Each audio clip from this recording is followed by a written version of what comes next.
அன்பான உறவுகளுக்கு வணக்கங்க. சிந்து பைரவில ஆறுட்ட அப்படின்னு எங்க வீட்ல சின்ன பிள்ளைங்கலாம் சொல்லுங்க.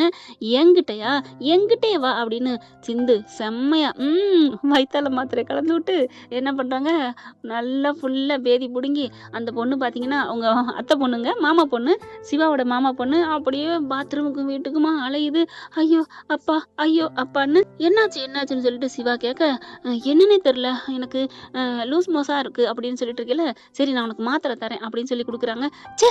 இந்த டாக்டரு ரொம்ப மோசம் அப்படின்னு சொல்லிட்டு இருக்காங்க. என்னால முடியல ஜீவா, என்னால முடியல சிவா, சிவா அப்படின்னு சொல்ல, ஒண்ணும் இல்ல கூல் டவுன் அப்படிங்கிறாங்க. அதுக்குள்ள சிவா இங்க சிந்து வராங்க. என்னாச்சு? ஒண்ணும் இல்ல, அவ டயர்டா இருக்கா. கொஞ்சம் சரி வா, வா நம்ம போயிட்டு ஒரு பெட்ல படுக்க வச்சு உனக்கு ஒரு குளுக்கோஸ் போடுறேன் அப்படின்னு சொல்லிட்டு இருக்கையில, நடக்க முடியல. அப்படி கை தாங்கல சிவா பிடிக்க போயில, டாக்டரே உன்னை கூப்பிட்டாங்க டாக்டர், அந்த 5வது வார்டுல கூப்பிட்டாங்க, அங்கே போ, நான் கூட்டி கொண்டு பெட்ல எத்தனாவது வார்டு அப்படிங்கல அவங்க சொல்றாங்க, அந்த இடத்துக்கு நான் கொண்டு வைக்கிறேன், நீ வாமா அப்படின்னு சொல்லிட்டு மெல்ல அப்படியே கூட்டிட்டு போறாங்களா. கூட்டிட்டு போய் மெத்தையில படுக்க வைக்கிறாங்க. இப்ப இவளுக்கு ட்ரீட்மெண்ட் ஒண்ணு கேடா. டாக்டரேன்னு சிந்து புலம்ப சிவா வந்துடுறாரு. குளுக்கோஸ் ஏத்துறாங்க. ஒன்னும் இல்லம்மா, நீ கவலைப்படாத, நான் இருக்கேன், நீ ஏன் பயப்படுற? ஒன்னும் இல்ல சிவா, எனக்கு ஒரு மாதிரியா இருக்கு அப்படின்னு அந்த பொண்ணு பாவங்க புலம்பி தள்ளுது. இப்ப சிந்து பாக்குறாங்க, என்ன ட்ரீட்மெண்ட் பண்றான் பக்கத்துல இருந்துட்டு, டாக்டரே என்ன இது ஒண்ணு கிடக்கு இன்னொன்னு வந்துகிட்டே இருக்கே, ஐயோ இப்ப என்ன பண்ணலாம் அப்படின்னு வேகமா போயிட்டு மோரை கலந்து நல்ல வைத்தியம், அதாவது லூஸ் மோஷன் போற அளவுக்கு நல்லா நிக்கிறதுக்கு மருந்தை கொடுத்து மோரை கொண்டுகிட்டு வருது. டாக்டரே இதை குடிச்சா கப்புன்னு நிக்கும், வயிறு வேக்காலம்லாம் சரியா போயிடும் அப்படின்னு நான் கேண்டீன்ல இருந்து கொண்டாந்திருக்கேன்னு கொடுக்குதா. கொடுத்தோன்னே நீ குடிமா அப்படின்னு சிவா வாங்கி கொடுக்க அந்த பொண்ணு வாங்கி குடிச்சிருது. குடிச்சோடனே கொஞ்சம் நல்லா இருக்க மாதிரி இருக்கு. ஆமா சிந்து, நல்லா இருக்கு சிந்து, உண்மையிலே எனக்கு ரொம்ப பிடிச்சிருக்கு, தேங்க்ஸ் சிந்து அப்படிங்கிறாங்க.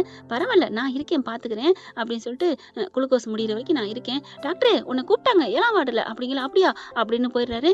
அப்படி அந்த பொண்ணு உட்காந்துக்கிட்டு, நீ தூங்குமா, நான் பாத்துக்கிறேன், ஓகே சிந்து ரொம்ப நன்றி அப்படின்னு தூங்குறாங்க. உனக்கு பண்ணது நான் தான், இதுல எனக்கு தேங்க்ஸா, சரி பரவாயில்ல, என் வாழ்க்கையில குறுக்கிடாத வரைக்கும் உனக்கு நல்லது அப்படின்னு சொல்லிட்டு சிந்து அப்படின்னு அதாவது வாசப்படிட்ட வர்றாங்க. சிவா என்ன பண்றாரு, கரெக்டா வந்து சிந்து இங்க வா அப்படின்னு கூப்பிட, என்ன டாக்டர் நீ வா என்னோடதுக்கு வா அப்படின்னு சொல்லிட்டு போயிடுறாரா. அங்க போறாங்க. என்ன டாக்டர் கொஞ்சர கூப்பிட்டியா? கொஞ்சர கூப்பிட்டாங்க, உன்னை கிள்ளற கூப்பிட்டேன் அப்படின்னு காதை பிடிச்சி திருக. டாக்டர் என்ன டாக்டர், என்னாச்சா நீ என்ன காரியம் பண்ணி வச்சிருக்க? என்ன டாக்டர் நான் பண்ணேன்? அந்த பொண்ணுக்கு நீ ஏன் அப்படி பண்ண? எந்த பொண்ணுக்கு? என் மாமா பொண்ணுக்கு தான். ஓ அவளுக்கா? நான் ஒன்றும் பண்ணலையே, ஒன்றும் பண்ணல, உனக்கு மனசாட்சி இல்லை? நான் என்ன பண்ணேன்? அப்புறம் என்ன, அது வந்து உங்ககிட்டயே வந்து வேலை பார்த்துக்கிட்டு கொஞ்சிக்கிட்டு இருந்தான், என்னால் தாங்க முடியல. உன் மாமா மகங்கிறக்காண்டி என்னால் விட்டு கொடுத்துட்டு இருக்க முடியாது, அதான் சின்னதா கொஞ்சோன்னு போட்டேன், அது பிடுங்கி விட்டுருச்சு அப்படி சொல்ல.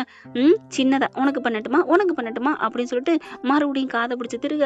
ஐயோ டாக்டரே நான் இப்ப என்ன பண்ணேன், அதுக்கு தான் மாத்து மருந்து கொடுத்துட்டேன்ல அப்படின்னு சொன்னேன். மாத்து மருந்து கொடுத்துட்டா இப்பெல்லாம் பண்ணலாமா, பாவம் இல்லையா? டாக்டரே பாவம் தான், நான் என்ன டாக்டரே பண்றது, நீ எனக்கு கிடைக்கணுங்கிறக்காண்டி பாவத்து மேல பாவம் பண்ணிக்கிட்டு இருக்கேன். முருகா என்னை காப்பாத்து முருகா, இந்த சிவாவை எனக்கு கொடுத்தாலும் என் வாழ்க்கையில யாரோ குறுக்க வர்றாங்க, என்னை பாவ செயல் பண்ண வைக்காதீங்க முருகா அப்படிங்கிற சிவா சிரிக்கிறாரு. அப்படின்னு அங்குன்னு கொட்ட, டாக்டரே ஏன் டாக்டர் கொட்டுறீங்க, பின்ன அந்த அளவுக்கு நான் என்னடி உனக்கு பண்ணிட்டேன், ஏன்டி இப்படி என் மேல பைத்தியமா இருக்கிற? டாக்டரே தெரியல டாக்டரே, சின்ன பிள்ளைந்தே நீ அவ்வளவு நல்லவன் தெரியுமா, சூப்பர் டைப் தெரியுமா, அதுக்கப்புறம் நீ கொழுக்குன்னு அழகா வந்துட்டியா, இந்த மீச அழகு, இந்த கண்ணுக்குள்ள நான் அன்னைக்கு விழுந்தவதான் எந்திரிக்க முடியல தெரியுமா, இந்த கண்ணெல்லாம் பார்த்தா எந்த பொண்ணும் விழுந்துருவாங்க சிவா, போ டாக்டரே அப்படி சொன்னேன்னு. ஓ அப்படிதான் இவ விழுந்துட்டான்னு பயப்படுறியா? ஆமா, அவ ஃபாரின்ல இருந்து வந்துட்டு சிவான்னு உங்க கூடவே திரியிறா, எனக்கு பயமா இருக்கு டாக்டரே.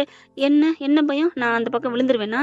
நீ விழுக மாட்ட டாக்டரே, அவ ஏதாவது பண்ணி சிவா எனக்கு எடுத்துட்டான் அப்படின்னு சொல்லிட்டா என்ன ஆகுறது? அப்படி நான் கெடுறாளா என்ன? அப்புறம் நான் என்ன பண்றது? வேணும்னா ஃப்ரிட்ஜுக்குள்ள தூக்கி வை என்னைய அப்படிங்கிறாரு சிவா. ஃப்ரிட்ஜுக்குள்ள வச்சா என்ன டாக்டரே?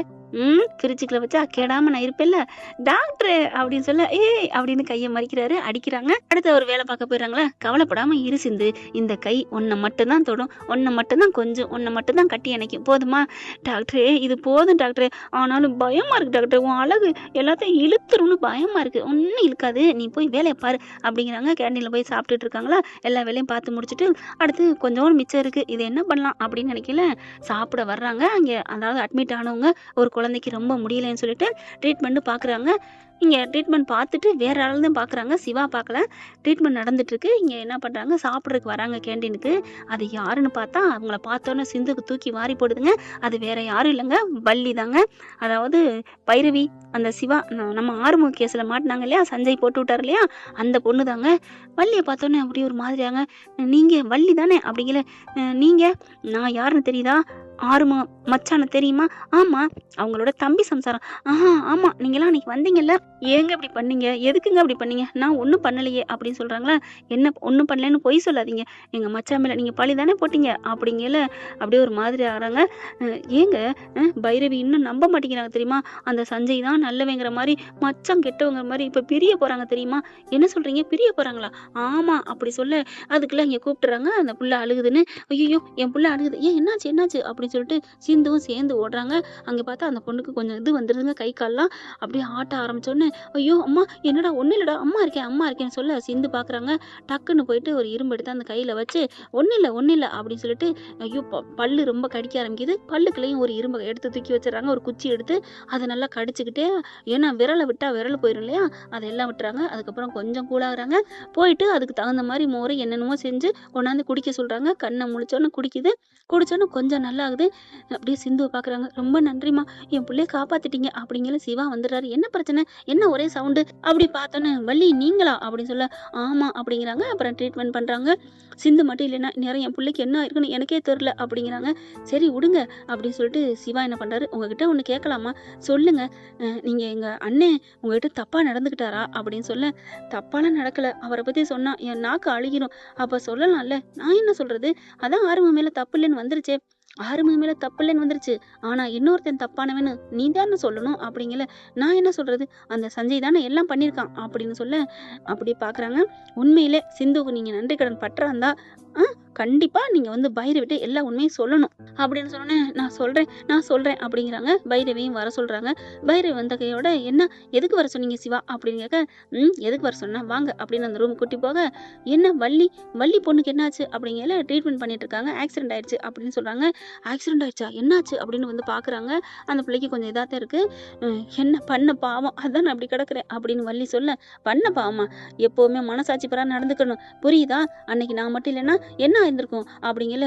சாரிம்மா அப்படின்னு சொல்லிட்டு வள்ளி அடுத்து ஒன்று சொல்ல போகிறாங்க. உண்மையிலேங்க நான் அன்னைக்கு பண்ண பாவம் தான் என் பிள்ளைக்கு இப்படி ஆயிருக்குன்னு நினைக்கிறேன். ஏதோ இந்த சிந்து வந்து இப்போ என் பொண்ணை காப்பாற்றிட்டாங்க அப்படின்னு சொல்கிறாங்க. அதுக்கப்புறம் இனிமேல் நான் உண்மையை சொல்லலைன்னா நான் மனுஷே இல்லைங்க, எனக்கு ஆண்டவன் நல்ல சாவே கொடுக்க மாட்டான் அப்படிங்கல. என்ன உண்மை, என்ன சொல்ல போறீங்க அப்படின்னு சொன்ன கையோட புட்டு வைக்கிறாங்க.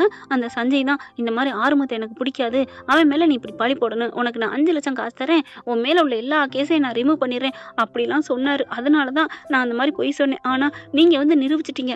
அப்போ கூட நான் ஆறுமுகத்தண்ணனுக்காண்டி நான் பேசலேன்னு ரொம்ப தவிச்சேன் தெரியுமா. இதோ இப்போ நான் அப்படி சொல்லாமல் வாயை திறக்காமல் இருந்ததுக்கு தான் என்னை வெளியில் எடுத்திருக்கான். வெளில எடுத்து என்ன புண்ணியம், நான் பண்ண பாவத்துக்கு என் புள்ள இந்த மாதிரி போயிடுச்சு அப்படின்னு சொல்லி அழுக. நீ கவலைப்படாதம்மா, எல்லா ட்ரீட்மெண்ட்டையும் டாக்டரு ஃப்ரீயாகவே பண்ணி கொடுப்பாரு போதுமா அப்படிங்கல. ரொம்ப நன்றிம்மா. இங்கே பைரவி தூக்கி வாரி போடுது. உண்மையை சொல்லு வள்ளி, இதெல்லாம் சஞ்சய் தான் சொன்னதா? ஆமாம், என்னமோ சொன்னா, எனக்கு அந்த சஞ்சயை பிடிக்கல, அதை விட இன்னொன்று சொன்னா, அதை சொன்னா அப்படிங்கல.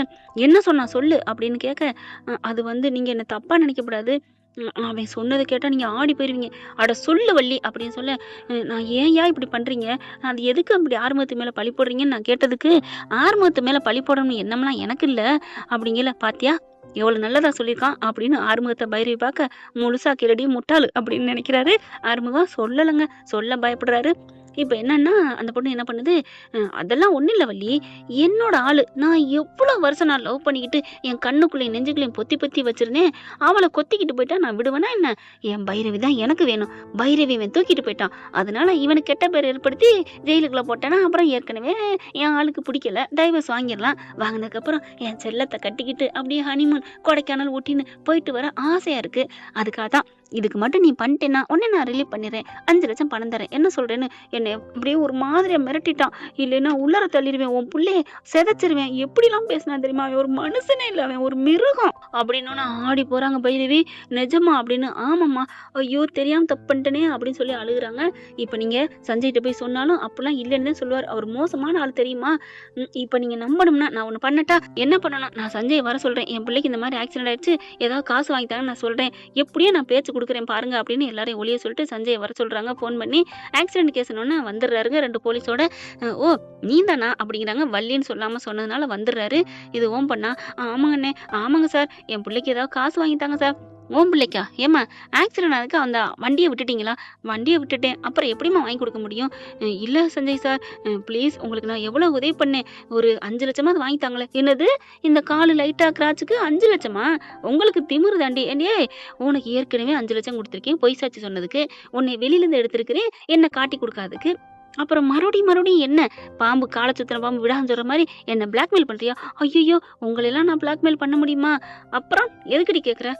இல்லை, எனக்கு ஒரு 5 லட்சம் கொடுத்தா நான் இந்த ஊரை விட்டே போறேன். அதெல்லாம் முடியாது. இப்போ எனக்கு பழம் நழுவி பாலில் வந்துருச்சு. புருஷன் பொண்டாட்டி இப்போ பிரிஞ்சுட்டாங்க. பைரவி எனக்கு தான் கிடைக்க போறா, அவ்வளோதான். இனிமே நான் உனக்கு எதுக்கு பணம் தரணும்? அந்த ஆர்வம் கூடிய சீக்கிரம் உள்ளர வச்சிருவேன். அவன் எப்படி இருக்கான் பாரு, ஒவ்வொரு கட்டமும் அவனை நான் உள்ளர வைக்கிறேன், அப்படியே அரண் மாதிரி வந்து காப்பாற்றி கூட்டி போயிடறான். ஒவ்வொரு நேரம் அந்த வீட்டுக்குள்ள நல்ல பேர் எடுத்துக்கிட்டே இருக்கேன். ஆனா அவன் மட்டும் என்ன, அவனை ஒன்றும் பண்ண முடியல. அந்த அளவுக்கு பைரவி அவளை நம்பினா ஆனா இனி நம்ப மாட்டா. அதனால என் ஆள் எனக்கு கிடைச்சிருச்சு. அந்த பைரவி, ஐயோ என் அழகு தேவதை எனக்கு கிடைக்கல, உனக்கு என்ன உதவி பண்ணணும் அப்படின்னு, இதை எழுதிட்டு வாங்கய்யா, சும்மா சாதாரணதா அப்படின்னு சொல்லிட்டு வா, உனக்கு வேணா ஒரு 10,000 தர்றேன், வாங்கிக்கோ, இங்க பாரியா ஒரு 10,000 கொடுங்கய்யா. சரிங்க சார் அப்படிங்கிறாங்க. அதுக்கப்புறம் வெளியில அங்கிட்டு வந்தா அப்படியே நிக்குதுங்க எல்லாம் வாசல்ல. அப்படியே தூக்கி வாரி போடுது சஞ்சய்க்கு. அப்படியே செம்ம காண்டா, அப்படியே காரி பூ அப்படின்னு துப்புறாங்க பைரவி. அப்படியே மூஞ்சில பூரா எச்சி அப்படியே துடைக்க, நான் உன்னை அட்டிக்கலான்னு தான் நினைச்சேன், அட்டிக்க கூட என் கை உன் மேல படக்கூடாதுன்னு நினைக்கிறேன்டா. பச்சை துரோகி. ஒரு ஃப்ரெண்டுக்கு அர்த்தம் தெரியுமாடா? உன் மேல நான் எவ்வளவு நம்பிக்கை வச்சேன். ஃப்ரெண்டை முக்கியத்துவம் கொடுத்து மதிச்சு கட்டின புருஷனை நான் வேணான்னு நான் அப்படி பண்ணது தான் ஆண்டவன் எனக்கு தண்டனை கொடுத்துருக்கான் அப்படின்னு சொல்லிட்டு, உன்னை உன் மூஞ்சிலே முழிக்க பிடிக்கல, ஆறுமுகம் வா நம்ம வீட்டுக்கு போவோம் அப்படின்னு சொல்லி கையை கோர்த்துக்கிட்டு அப்படி கட்டி அணைச்ச மாதிரி போக ஆறுமுகத்துக்கு ஐயோ அவ்வளோ ஒரு சந்தோஷம். அப்படி திரும்பி பார்த்துட்டு அப்படி மீசையை முறுக்கி விட்டு அப்படி செறிஞ்சு விட்டுட்டு அப்படி ஒத்த விரலை வச்சு அப்படி காமிச்சிட்டு, எப்படி உன்னை நாளைக்கு வந்து செய்கிறேன் அப்படின்ட்டு போக, ச்சே இப்படி ஆச்சு, ஏய் வள்ளி அப்படிங்கல. அங்கே சிவாவும் சிந்துவும் நின்றுட்டு, என்ன வள்ளி நொல்லின்னு, இங்கே வள்ளிக்கு நடந்த எல்லாம் இங்கே கேமராவில் ஃபிட் ஆயிருக்கு, ஏதாவது அவளுக்கு ஒன்று ஆனிச்சுன்னா ஒன்றும் சும்மா விட மாட்டேன் அப்படின்னு ஆடி போகிறான். ஏய் உன்னை நான் சும்மா விட மாட்டேன் அப்படின்னு போக, பட அப்படின்னு சொல்லி விரட்டி விடுறாங்க. அதுக்கப்புறம் சிந்துவும் சிவாவும் சிந்து சிவா அப்படின்னு சொல்லி 2 பேரும் கட்டிக்கிறாங்க. அப்படி வள்ளி பார்க்குது, ரொம்ப தேங்க்ஸ் சிந்தும்மா அப்படிங்கல.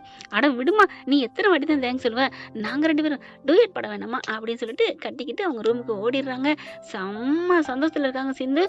எனக்கு ரொம்ப சந்தோஷமா இருக்கு டாக்டரே. ஏன் என்ன விஷயம்? என்ன டாக்டரே ஒன்றும் தெரியாத மாதிரி கேட்குற? நம்ம எவ்வளோ நல்லதுன்னு பண்ணியிருக்கு. இப்போ ஆறுமுக மச்சானும் பைரவி ஒன்று சேர்ந்துட்டாங்க, அவங்க கச்சேரி கட்ட போது நம்மளும் ஒன்று சேர்ந்துட்டோம். சரி அதுக்காக நம்ம கொடைக்கானல் போமா? என்னது கொடைக்கானலா? இங்கே வேலையெல்லாம் விட்டுட்டு அங்கே எப்படி போகிறது? மச்சான்னு சொல்ல போகிறாங்க. அப்புறம் ஒன்றும் இல்லை அப்படிங்களா, சொல்லு மச்சான் தானே, சொல்லு சிந்து. மச்சான்லாம் சொல்ல, டாக்டரேன்னு சொல்கிறதா எனக்கு பிடிச்சிருக்கு, எனக்கு நீ மச்சான்னு சொல்லு, அப்போ தான் உங்கள்கிட்ட பேசுவேன் அப்படின்னு திரும்பிக்கிறாரு. சரிங்க மச்சான் நான் சொன்னது நிஜமாக போகிறதில்ல, பின்ன கற்பனையில் கனவு உலகத்தில் ஓ ரூமுக்குள்ளே ஓகே அப்படின்னு சொல்லிட்டு தூக்கிக்கிட்டு போய் ரூமுக்குள்ளே போய் கதவை சாத்தி கற்பனையில் கனவு காண ஆரம்பிக்கிறாங்க, டூயட் பாடுறாங்க. இப்படிலாம் போனால் நல்லா இருக்கும். பார்க்கலாம் ஃப்ரெண்ட் என்ன நடக்க போகுதுன்னு. தேங்க்யூ. இந்த வீடியோ உங்களுக்கு பிடிச்சிருந்தா தயவு செய்து லைக் பண்ணுங்க. இன்னும் அப்டேட்ஸ்க்காக சேனலை சப்ஸ்கிரைப் பண்ண மறக்காதீங்க. நம்ம கிட்ட இருக்க எல்லா சேனல்ஸோட லேட்டஸ்ட் வீடியோ அப்டேட்ஸ்க்காக மேல ரைட் சைட்ல காட்டுற லிங்கை கிளிக் பண்ணி வாட்ஸ்அப் குரூப்ல ஜாயின் பண்ணுங்க. உங்களிடம் விடைபெறுவது நான் உங்கள் மெஹர்.